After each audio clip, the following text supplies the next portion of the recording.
اللہ تعالیٰ نے انسانوں کی ہدایت کے لیے، رہنمائی کے لیے جو انبیاء اور رسول بھیجے، ان میں ایک مشہور نام سیدنا ابراہیم علیہ السلام کا بھی ہے۔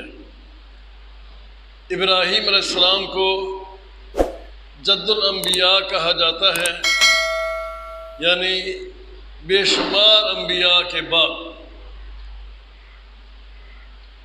اللہ تعالیٰ نے ابراہیم علیہ السلام کو یہ فضیلت اور یہ شرف عطا فرمایا کہ ان کی نسل میں سے سینکڑوں نبی آئے، اور اس خاندان کو اللہ تبارک و تعالیٰ نے یہ فضیلت بخشی۔ اور ہمارے نبی صلی اللہ علیہ وسلم بھی ابراہیم علیہ السلام کے خاندان میں سے ہیں، اسی نسل میں سے ہیں۔ ابراہیم علیہ السلام کے دو بیٹے تھے، حضرت اسحاق اور حضرت اسماعیل۔ حضرت اسحاق کی اولاد میں سے پھر بنی اسرائیل ہے، جن میں سینکڑوں نبی آئے، اور اسماعیل علیہ السلام کی نسل میں سے ہمارے نبی ہیں حضرت محمد صلی اللہ علیہ وآلہ وسلم۔ قرآن مجید میں اللہ تعالیٰ نے ابراہیم علیہ السلام کا کئی حوالوں سے اور مختلف مقامات پر تذکرہ کیا ہے۔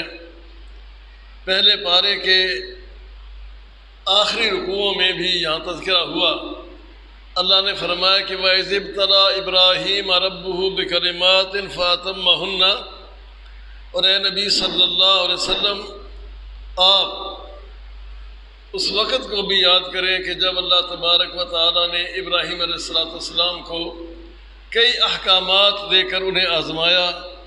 فَأَتَمَّهُنَّ، تو ابراہیم علیہ السلام نے اللہ تعالیٰ کے ان سارے احکامات کو پورا کیا اور امتحان میں کامیاب اترے۔ کئی انداز سے اللہ تعالیٰ نے آزمایا تھا ابراہیم علیہ السلام کو۔ پہلا امتحان تو یہ تھا کہ وہ ایک ایسے گھر میں پیدا ہوئے جہاں بتوں کی پوجا کی جاتی تھی اور عبادت کی جاتی تھی۔ ابراہیم علیہ السلام کا والد بت گر تھا، بت بنایا کرتا تھا اور بتوں کی پوجا کیا کرتا تھا۔ ابراہیم علیہ السلام کو اللہ تبارک و تعالیٰ نے توحید کے لیے پیدا کیا۔ آپ کے ذریعے اللہ تعالیٰ نے دنیا کے اندر توحید کا جھنڈا بلند کیا، تو آپ کو یہ بات کیسے گوارا ہو سکتی تھی کہ آپ کا باپ وہ بت پرست رہے، بتوں کی پوجا کرتا رہے؟ تو سب سے پہلے ابراہیم علیہ السلام نے اپنے والد کو تبلیغ کی، اور اللہ نے اس کا بھی تذکرہ قرآن میں فرمایا کہ وَإِذْ قَالَ إِبْرَاهِيمُ لِأَبِيهِ يَا أَبَتِ لِمَ تَعْبُدُ مَا لَا يَسْمَعُ وَلَا يُبْصِرُ وَلَا يُغْنِي عَنْكَ شَيْئًا۔ وہ وقت بھی ذرا ذہن میں لائیں کہ ابراہیم علیہ السلام نے اپنے والد کو سمجھاتے ہوئے کہا کہ اے ابا جان، آپ ان کی پوجا کیوں کرتے ہیں جو نہ سن سکتے ہیں اور نہ ہی دیکھ سکتے ہیں؟ وَلَا يُغْنِي عَنْكَ شَيْئًا، اور آپ کو وہ فائدہ بھی نہیں پہنچا سکتے۔ یہ جو بت ہیں یہ نہ دیکھتے ہیں، نہ یہ سنتے ہیں، اور نہ ہی یہ پوجا کرنے والوں کو بچا سکتے ہیں، انہیں بھی فائدہ پہنچا سکتے ہیں۔ یہ بت مٹی کے یا پتھر کے بنے ہوتے ہیں، لکڑی یا لوہے کے بنا لیے جائیں، جس چیز کا بھی بت بنا لیا جائے، وہ بت خود بنایا ہوا ہے، اس کے اندر کوئی طاقت نہیں کہ وہ کچھ کر سکے۔ اس کائنات کے اندر حکم اللہ کا چلتا ہے۔ یہ جو مخلوق ہے، اور مخلوق جن کو اللہ نے پیدا نہیں کیا، انسانوں نے بنایا ہے، ان کو گھڑا ہے، ان کو مٹی سے، لکڑی سے تک یا اور کسی چیز سے، وہ کچھ بھی کرنے کے قابل نہیں ہیں، نہ سن سکتے ہیں اور نہ دیکھ سکتے ہیں۔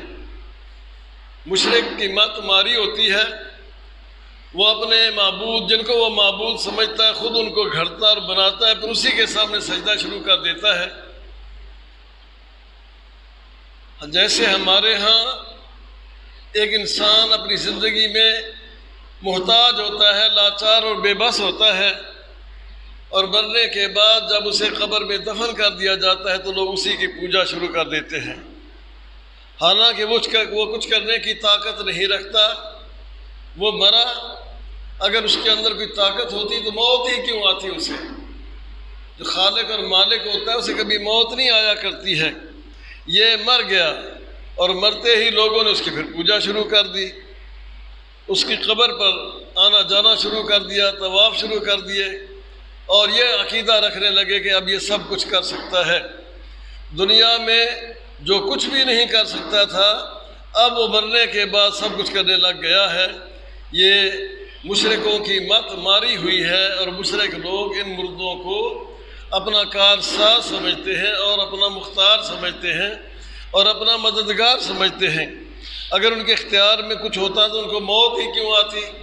پھر مرنے کے بعد لوگوں نے ان کو غسل دیا، لوگوں نے ان کے کپڑے اتارے، لوگوں نے ان کو استنجا کرایا اور وضو کرایا، غسل دیا، کفن پہنایا اور کندھوں پر اٹھا کر قبر تک لے گئے، پھر قبر کے اندر جا کے رکھا۔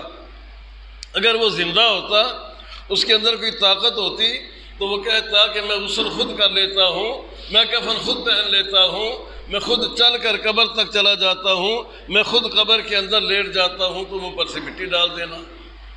لیکن یہ عقل کے اندھے لوگ اس مردے کی پھر پوجا شروع کر دیتے ہیں۔ اللہ تعالیٰ نے فرمایا یہ بے اختیار لوگ ہیں، یہ جو مرے ہوئے ہیں، یہ لوگ جن کی یہ لوگ پوجا کرتے ہیں بے اختیار ہیں، ان کے اختیار میں تو کچھ بھی نہیں ہے۔ اگر ایک مکھی ان کے سامنے پڑے ہوئے کھانے میں سے کچھ لے جائے تو یہ وہ جو مکھی جو تھوڑا سا کھانا لے گئی وہ بھی واپس لانے کی طاقت نہیں رکھتے ہیں، اور یہ لوگ ان کی پھر عبادت کرتے ہیں، ان کی پوجا کرتے ہیں اور مشکل کے وقت ان کو پکارتے ہیں۔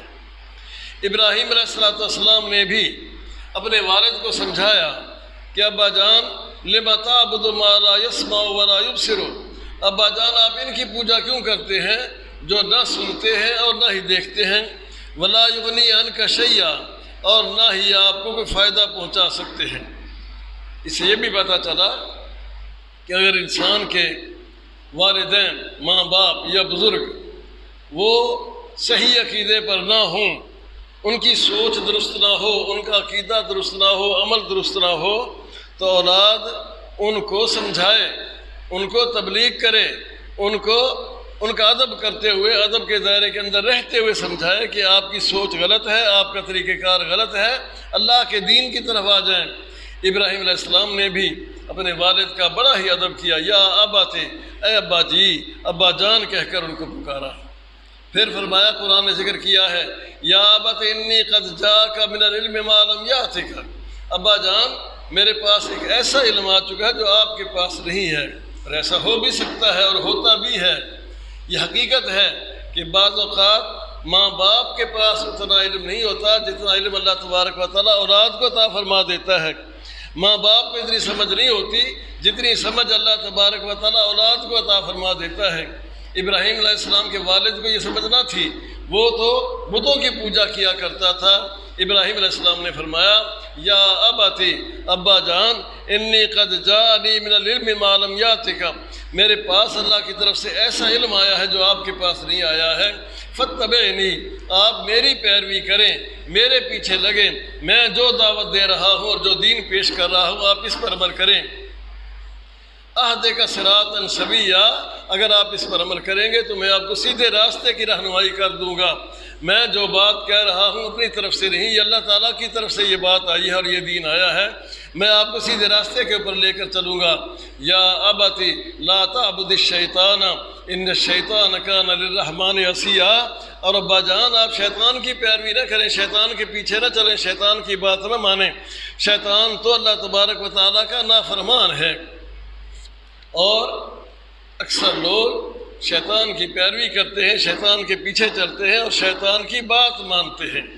اللہ نے قرآن میں بار بار فرمایا ہے، اِنَّهُ لَكُمْ عَدُوٌّ مُبِينٌ، کہ یہ شیطان تمہارا دشمن ہے، اس کی بات نہ مانو، اس کے پیچھے نہ چلو، اس کی بات میں گمراہی ہے، اللہ تعالیٰ کی ناراضگی ہے۔ یا ابت انی اخاف ان یمسک عذاب من الرحمن، اے ابا جان مجھے یہ بھی ڈر ہے کہ اگر آپ نے اللہ کی بات نہ مانی، میری بات نہ مانی، میری پیروی نہ کی، اللہ کے دین کے مطابق عمل نہ کیا، اللہ کا تم پر عذاب آ جائے گا۔ فَتَكُونَ لِلشَّيْطَانِ وَلِيًّا، اور پھر شیطان کے ساتھی بن جائیں گے۔ جیسے شیطان پر اللہ تعالیٰ کی لعنت اور پھٹکار ہے، آپ پر بھی اللہ کی لعنت آئے گی، پھٹکار آئے گی اور اللہ تعالیٰ کا عذاب آئے گا۔ اس طرح اللہ تبارک و تعالیٰ نے ابراہیم علیہ السلام کا تذکرہ کیا کہ کیسے ابراہیم علیہ السلام نے اپنے والد کا ادب اور احترام کرنے کے ساتھ ساتھ ان کو دین حق کی رہنمائی کی تھی۔ اس میں یہ سبق ہے کہ اگر والدین مشرک ہوں، بے دین ہوں، دین پر عمل کرنے والے نہ ہوں، ان کو سمجھایا جا سکتا ہے۔ اور یہ بھی پتہ چلا یہ کوئی ضروری نہیں کہ نیک آدمی کی اولاد بھی نیک ہی ہو یا برے کی اولاد بری ہی ہو۔ اللہ تعالیٰ کا اصول ہے یخرج الحی من المیت ویخرج المیت من الحی۔ اللہ تبارک و تعالیٰ مردوں میں سے زندوں کو پیدا کرتا ہے اور زندوں میں سے مردوں کو پیدا کرتا ہے۔ گمراہوں کی اولاد میں اللہ تبارک و تعالیٰ ہدایت والے بھی پیدا کر دیتا ہے، اور ایسا بھی ہوتا ہے کہ بعض اوقات نیک دیندار کی اولاد میں بے عمل اور بد عمل لوگ بھی پیدا ہو جاتے ہیں۔ ابراہیم علیہ السلام نے اپنے والد کو سمجھایا اور اس کو توجہ دلائی کہ ابا جان آپ جو کر رہے ہیں، جس راستے اور طریقے پر چل رہے ہیں، اس کے اندر گمراہی ہے۔ بعض لوگ یہ سمجھتے ہیں کہ ابراہیم علیہ السلام کا والد تو ٹھیک تھا، یہ جس کا تذکرہ ہوا ہے یہ چچا ہے۔ یہ بات درست نہیں ہے۔ اصل میں ان لوگوں کا خیال یہ ہے کہ نبی کا باپ بھی ہدایت پر ہونا چاہیے، نبی کے رشتہ دار بھی ہدایت پر ہونے چاہیے، لیکن یہ کوئی اصول نہیں ہے۔ اللہ تبارک و تعالیٰ جسے ہدایت دے دے، من یہدہ اللہ فلا مضل لہ ومن یضلل فلا ہادی لہ، اللہ جسے چاہے ہدایت دے دے، جسے چاہے گمراہ کر دے، اور جسے اللہ تبارک و تعالیٰ گمراہ کر دیتا ہے اس کو کوئی ہدایت پہ نہیں لا سکتا، اور جسے اللہ تعالیٰ ہدایت دے دے اسے کوئی گمراہ نہیں کر سکتا ہے۔ اور ایسا ہوا ہے کہ بے دین، مشرک اور گمراہوں کی اولاد میں صرف ہدایت والے ہی نہیں، اللہ کے نبی بھی آئے ہیں، جیسا کہ ابراہیم علیہ السلام کے ساتھ واقعہ پیش آیا۔ آپ کے والد کا اللہ نے قرآن میں یا اباتی کے ساتھ تذکرہ کیا ہے کہ ابراہیم علیہ السلام کا باپ وہ مشرک تھا، بے دین تھا، بت پرست تھا، اور اللہ تعالیٰ نے اسی کو ابراہیم جیسا توحید والا بیٹا اور نبی عطا فرمایا تھا۔ تو ایسا ہی رسول اکرم صلی اللہ علیہ وسلم کے بارے میں بھی آتا ہے۔ لوگ رسول اکرم صلی اللہ علیہ وسلم کے چچا کے بارے میں سمجھتے ہیں، ابو طالب کے بارے میں سمجھتے ہیں کہ وہ مسلمان ہو چکا تھا، حالانکہ قرآن میں اللہ نے فرمایا ہے کہ اِنَّكَ لَا تَهْدِي مَنْ أَحْبَبْتَ وَلَٰكِنَّ اللَّهَ يَهْدِي مَنْ يَشَاءُ۔ اے نبی، آپ جسے ہدایت دینا چاہیں، آپ اپنی مرضی سے اور اختیار سے کسی کو ہدایت پر نہیں لا سکتے ہیں، اللہ تعالیٰ جسے چاہے ہدایت پر لا سکتا ہے۔ اس کی تفسیر میں کتب تفسیر احادیث میں یہ بیان آیا ہے کہ جب ابو طالب کو رسول اکرم صلی اللہ علیہ وسلم نے دین کی ہدایت دی، دین کی رہنمائی کی، دین کی دعوت دی، ابو طالب نے دین حق قبول کرنے سے انکار کر دیا تھا۔ جب اللہ کے نبی صلی اللہ علیہ وسلم اپنے چچا کو دین کی دعوت دے رہے تھے، ابو جہل اور دوسرے لوگ بھی وہیں بیٹھے ہوئے تھے۔ آپ نے چچا سے فرمایا کہ چچا جان کلمہ پڑھ لیں تاکہ اللہ تعالیٰ کے ہاں جا کر آپ کی نجات ہو سکے۔ تو ابو جہل نے پھر کہا کہ ابو طالب کیا آپ بھتیجے کے پیچھے لگ جائیں گے، بھتیجے کی بات مان لیں گے؟ آخرکار نبی کریم صلی اللہ علیہ وسلم بھی سمجھاتے رہے کہ دین قبول کر لیں، ابو جہل بھی ان کو کہتا رہا کہ آپ دین پر نہ آئیں۔ آخرکار ابو طالب نے صاف کہہ دیا کہ میں تو اپنے باپ عبد المطلب کے دین پر ہوں اور میں محمد کے راستے پر نہیں چلنا چاہتا ہوں، محمد کے طریقے پر نہیں چلنا چاہتا ہوں۔ ان کے بارے میں رسول اکرم صلی اللہ علیہ وسلم نے ارشاد فرمایا کہ میں نے اپنے چچا کو جس کلمے کی دعوت دی تھی، یہ کلمہ ایسا ہے جو کسی مشرک کو توحید کے دائرے میں لے آتا ہے، کافر کو اسلام کے دائرے میں لے آتا ہے، جو جہنم کا حقدار ہو چکا ہوتا ہے وہ جنت کا حقدار بن جاتا ہے۔ لیکن میرے چچا کی قسمت میں ہدایت نہیں تھی، وہ کلمہ پڑھے بغیر مر گیا تھا، وہ جہنم میں جائے گا اور جہنم کا ایندھن بنے گا۔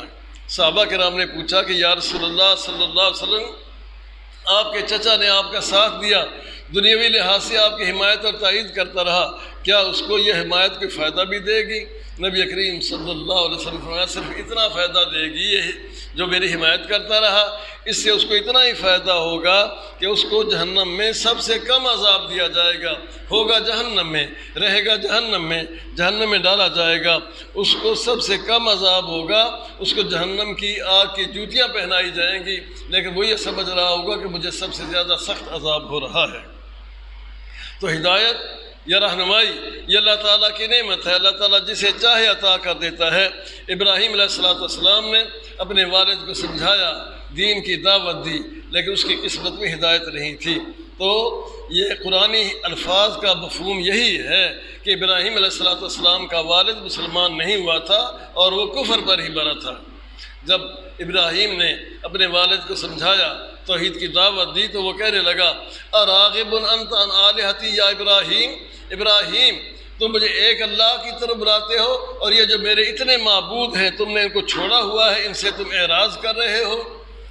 لئن لم تنته لارجمنک واہجرنی ملیا، ابراہیم اگر تم نے اپنا یہ طریقہ نہ چھوڑا، یہ روش نہ چھوڑی، میں تمہیں چھوڑ دوں گا اور میں تمہیں سخت سزا دوں گا، تمہیں پتھر ماروں گا۔ ابراہیم علیہ السلام توحید پر ڈٹے رہے اور اپنے والد کی مخالفت کی پرواہ نہ کی، بلکہ ابراہیم علیہ السلام نے قوم کو بھی سمجھایا اور فرمایا کہ اتعبد اذ قال لابیہ وقومہ ما تعبدون، اپنے والد اور قوم سے فرمایا تم کن کی پوجا کرتے ہو؟ قالوا نعبد اصناما فنظل لها عاکفین، قوم کے لوگ کہنے لگے اور والد بھی کہنے لگا کہ ہم ان بتوں کی پوجا کرتے ہیں اور ہم انہیں کے ارد گرد گھومتے رہتے ہیں۔ پھر ان کو بھی سمجھایا هل يسمعونکم اذ تدعون، تم جو ان کو پکارتے ہو کیا یہ تمہاری سنتے ہیں؟ جس کو پکارا جائے، جس کو یاد کیا جائے، جس کی عبادت کی جائے، اس کے اندر اتنا اختیار اور طاقت ہونی چاہیے کہ کوئی آدمی پکارنے والا پکارے تو وہ پکار کو سن سکے۔ اور ینفعونکم او یضرون، اور تم جن کی پوجا کرتے ہو اور پکارتے ہو کیا یہ تمہیں کوئی فائدہ پہنچا سکتے ہیں یا نقصان پہنچا سکتے ہیں؟ قالوا بل وجدنا آباءنا كذلك يفعلون، بس ان باتوں کو چھوڑو، ہمارے باپ دادا بھی انہی کی پوجا کرتے تھے، جو کچھ ہمارے باپ دادا نے کیا تھا اور کرتے تھے ہم بھی ویسے ہی کرتے ہیں۔ گمراہ لوگوں کا یہ طریقہ کار ہوتا ہے کہ وہ حق کو سمجھنے کی کوشش نہیں کرتے ہیں، بس باپ دادا کے طریقے کو سمجھتے کہ باپ دادا والا طریقہ ٹھیک تھا، جو کچھ ہمارے خاندان کے لوگ اور آبا و اجداد کرتے رہے بس وہی ہمارا دین ہے اور وہی درست ہے۔ ابراہیم علیہ السلام نے بھی اپنی قوم کو بھی سمجھایا کہ یہ بات درست نہیں ہے، یہ طریقہ درست نہیں ہے، تم ان کو چھوڑ دو اور اللہ تبارک و تعالیٰ کے دین اور توحید کی طرف آ جاؤ۔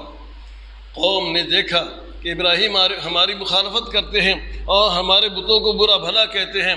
آخر کار ایک وقت آیا، ابراہیم علیہ السلام نے سوچا ان کو سمجھانا چاہیے کہ تم جن کی پوجا کرتے ہو یہ بے اختیار ہے اور بے بس ہے اور عاجز ہے، یہ کچھ بھی کرنے کی طاقت نہیں رکھتے۔ ایک دن اس قوم کی عید کا یا خوشی کا کوئی موقع تھا، سارے لوگ میلے میں عید منانے کے لیے شہر سے باہر گئے ہوئے تھے۔ ابراہیم علیہ السلام نے جا کر بت خانے میں جا کر ان بتوں کو تہز نہز کر دیا، توڑ ڈالا اور ان کسی کی ٹانگیں توڑ ڈالی، کسی کا پیٹ پھاڑ ڈالا، کسی کی آنکھیں نکال دی، کسی کی گردن توڑ ڈالی۔ جب وہ لوگ واپس آئے اپنے اس بت خانے میں، عبادت خانے میں، دیکھا تو ہمارے معبودوں کا یہ حشر ہو چکا ہے۔ آپس میں کہنے لگے ان کا یہ سلوک، ان کا یہ حشر کس نے کیا ہوگا؟ تو ذکر آیا کہ ابراہیم ایک آدمی ہے جو ان کو برا سمجھتا ہے، ہمیں گمراہ کہتا ہے، یہ کام اسی نے کیا ہوگا۔ ابراہیم علیہ السلام کو بلایا گیا تو ابراہیم علیہ السلام نے کہا انہی سے پوچھ لو جن کو مارا گیا ہے، پیٹا گیا ہے، توڑا گیا ہے، ان سے پوچھو۔ وہ کہنے لگے یہ تو کوئی جواب ہی نہیں دے سکتے۔ تو ابراہیم علیہ السلام کے اس طرز عمل سے ان لوگوں کو یہ واضح ہو گیا کہ یہ بت کچھ بھی کرنے کے قابل نہیں ہے اور کچھ بھی نہیں کر سکتے ہیں۔ آخر کار ان لوگوں نے سزا دینے کا ارادہ کیا ابراہیم علیہ السلام کو، اور مشورہ یہ کیا کہ آگ کا ایک بہت بڑا الاؤ جلایا جائے، ایندھن اکٹھا کیا جائے اور اس میں ابراہیم علیہ السلام کو جلا کر ختم کر دیا جائے۔ اختصار کے ساتھ تاریخ میں اور تفسیروں میں یہ بیان آیا ہے، ان لوگوں نے بے شمار لکڑیاں اکٹھی کی اور لکڑیاں اکٹھی کر کے آگ جلائی، اور پھر جب آگ روشن ہو گئی، شعلے جلنے لگے، شعلے اٹھنے لگے، ابراہیم علیہ السلام کو ان لوگوں نے آگ کے اندر پھینکا، تاکہ یہ ختم ہو جائیں، جل جائیں اور ہمارا دین باقی رہے۔ اللہ تبارک و تعالیٰ نے اپنی قدرت سے ابراہیم علیہ السلام کو بچا لیا اور آگ کو ٹھنڈا ہونے کا حکم دیا۔ فرمایا یا نار کونی بردا و سلاما علی ابراہیم، اے آگ تو ابراہیم علیہ السلام کے لیے ٹھنڈی ہو جا، تیرے اندر جلانے کی خاصیت میں نے رکھی ہے، اللہ نے رکھی ہے، اب میں حکم دے رہا ہوں کہ ابراہیم کو جلانا نہیں ہے۔ ابراہیم علیہ السلام بالکل محفوظ رہے اور ان لوگوں کو اپنی بے بسی کا علم ہو گیا کہ ہم نے جو چاہا تھا وہ پورا نہیں ہو سکا، لیکن ان کی قسمت میں ہدایت نہ تھی۔ یوں اللہ تبارک و تعالیٰ نے ابراہیم علیہ السلام کے ذریعے لوگوں پر توحید کا سبق واضح کر دیا کہ اللہ تبارک و تعالیٰ ہی اصل کار ساز ہے، جو کرنا چاہے وہ اللہ ہی کرتا ہے، اللہ کے سوا باقی لوگ کچھ بھی کرنے کی طاقت نہیں رکھتے ہیں۔ ابراہیم علیہ السلام کی زندگی کے اندر اور بھی اس قسم کی آزمائشیں آئیں، ہر امتحان میں وہ پورے اترے۔ ان کی عمر 120 سال ہو چکی تھی، ابراہیم علیہ السلام کی عمر 120 سال ہو چکی تھی۔ اس عمر میں اللہ نے حکم دیا کہ اپنا ختنہ کریں، اس سے پہلے ختنے کا رواج نہیں تھا۔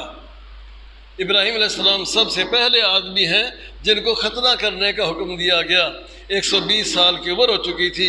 ابراہیم علیہ السلام نے اپنے آپ کو کسی کے سامنے تو نہ بٹھایا، اپنے ہی ہاتھوں سے اپنا انہوں نے ختنہ کر لیا اور اللہ تعالیٰ کے حکم کو پورا کیا تھا۔ انہی باتوں کی طرف اللہ نے یہاں اشارہ فرمایا ہے کہ وَإِذِ ابْتَلَىٰ إِبْرَاهِيمَ رَبُّهُ بِكَلِمَاتٍ، اللہ تبارک و تعالیٰ نے ابراہیم علیہ السلام کو کئی احکامات کے ذریعے آزمایا۔ فَأَتَمَّهُنَّ، ابراہیم علیہ السلام نے اللہ تعالیٰ کے تمام احکامات کو پورا کر کے دکھایا۔ قَالَ إِنِّي جَاعِلُكَ لِلنَّاسِ إِمَامًا، تو اللہ نے فرمایا کہ ابراہیم آپ نے ہمارے احکامات پورے کیے ہیں، ہم نے جو حکم دیے ہیں آپ نے ان پر عمل کیا ہے، ہم آپ کو کائنات کا امام بناتے ہیں۔ اللہ ابراہیم علیہ السلام نے فرمایا وَمِن ذُرِّيَّتِي، یا اللہ میری اولاد میں سے بھی لوگوں کا امام بنا دیا جائے اور رہنما بنا دیا جائے۔ اللہ نے فرمایا جو لوگ ظالم اور نافرمان ہوتے ہیں ان کو تو ہدایت اور امامت نہیں ملتی ہے، جو لوگ ہدایت پر آ جاتے ہیں، ہدایت قبول کر لیتے ہیں، ان کو لوگوں کا امام اور رہنما بنایا جاتا ہے۔ یوں اللہ تبارک و تعالیٰ نے ابراہیم علیہ السلام کو امت مسلمہ کا امام اور قائد اور لیڈر بنایا۔ انہی میں سے اللہ تبارک و تعالیٰ نے رسول اکرم صلی اللہ علیہ وسلم کو پیدا فرمایا۔ اور یہ جو بیت اللہ والی جگہ ہے، یہ جگہ بھی، یہاں پر بھی بیت اللہ ابراہیم علیہ السلام کے ذریعے تعمیر ہوا۔ ابراہیم علیہ السلام کو اللہ تعالیٰ نے بیٹا عطا فرمایا اسماعیل۔ جب وہ کچھ بڑے ہوئے تو باپ بیٹے نے مل کر یہ بیت اللہ تعمیر کیا تھا اور اس وقت دعائیں کی تھی کہ یا اللہ ہم تیری عبادت کے لیے، توحید والوں کے لیے، مسلمانوں کے لیے یہ تیرا گھر تعمیر کر رہے ہیں، اس کو قبول فرما لے، ہم یہ خدمت تیرے دین کے لیے اور تیرے حکم کو پورا کرتے ہوئے سر انجام دے رہے ہیں۔ اسی بیت اللہ کی تعمیر کے وقت ایک پتھر استعمال ہوا تھا، جس پتھر پر کھڑے ہو کر ابراہیم علیہ السلام بیت اللہ کی تعمیر کرتے تھے اور اسماعیل علیہ السلام دور دور سے پتھر لا کر ابراہیم علیہ السلام کو دیتے تھے۔ جب بیت اللہ تعمیر ہو گیا، وہی پتھر ایک مقام پر رکھ دیا گیا، اسی کو مقام ابراہیم کہا جاتا ہے۔ وہ پتھر ایسا بابرکت ثابت ہوا کہ آج تک وہ بیت اللہ کے قریب موجود ہے اور اب بھی اسے مقام ابراہیم کہا جاتا ہے۔ اللہ تعالیٰ نے وہاں ایک اور اپنی قدرت یہ دکھائی کہ انسان کے پاؤں کے نشانات مٹی پر تو لگتے ہیں، ریت پر تو لگتے ہیں، لیکن پکی اینٹ اور پتھر کے اوپر کبھی پاؤں کے نشانات نہیں لگتے۔ لیکن اللہ تعالیٰ نے ایسی قدرت دکھائی جس پتھر پر کھڑے ہو کر ابراہیم علیہ السلام نے بیت اللہ کی تعمیر کی تھی، اسی پتھر کے اوپر حضرت ابراہیم کے دونوں پاؤں کے نشانات لگ گئے۔ جیسے گارے میں آدمی چلتا ہے تو وہ نشان لگ جاتے ہیں، پاؤں کے بن جاتے ہیں۔ وہی پتھر اب تک موجود ہے۔ اور اللہ نے پھر حکم دیا وَاتَّخِذُوا مِن مَّقَامِ إِبْرَاهِيمَ مُصَلًّى، اے مسلمانوں جب تم حج کے لیے جاؤ، عمرہ کرنے کے لیے جاؤ اور بیت اللہ کا طواف کرو، بیت اللہ کے طواف سے فارغ ہونے کے بعد اس مقام ابراہیم کے پاس 2 رکعت نماز پڑھا کرو، یہ تمہارے ابا جان ابراہیم علیہ السلام کی یادگار ہے جس پر کھڑے ہو کر انہوں نے بیت اللہ کو تعمیر کیا تھا۔ ابراہیم علیہ السلام کی زندگی ہمارے لیے نمونہ ہے اور اسوہ ہے، ان کی زندگی میں بے شمار اسباق ہیں۔ یہ جو حج کیا جاتا ہے، حج کے احکامات بھی زیادہ جو ہیں وہ ابراہیم علیہ السلام کے طریقے سے آئے ہیں۔ انشاءاللہ کسی وقت اس کا بھی تذکرہ ہوگا۔ اللہ تبارک و تعالی ہم مسلمانوں کو ابراہیم علیہ السلام کا صحیح معنوں میں پیرو بنائے، ان کے نقش قدم پر چلنے کی توفیق عطا فرمائے۔ نبی کریم صلی اللہ علیہ وسلم بھی یہ کہا کرتے تھے، انا ملت ابراہیم، کہ میں ابراہیمی ملت پر ہوں، اس طریقہ کار پر ہوں جس طریقے پر ابراہیم علیہ السلام تھے۔ اللہ تبارک و تعالی ہمیں دین کو سمجھنے کی، یاد رکھنے کی اور عمل کرنے کی توفیق عطا فرمائے۔ اقول قولی ھذا وآخر دعوانا ان الحمد للہ رب العالمین۔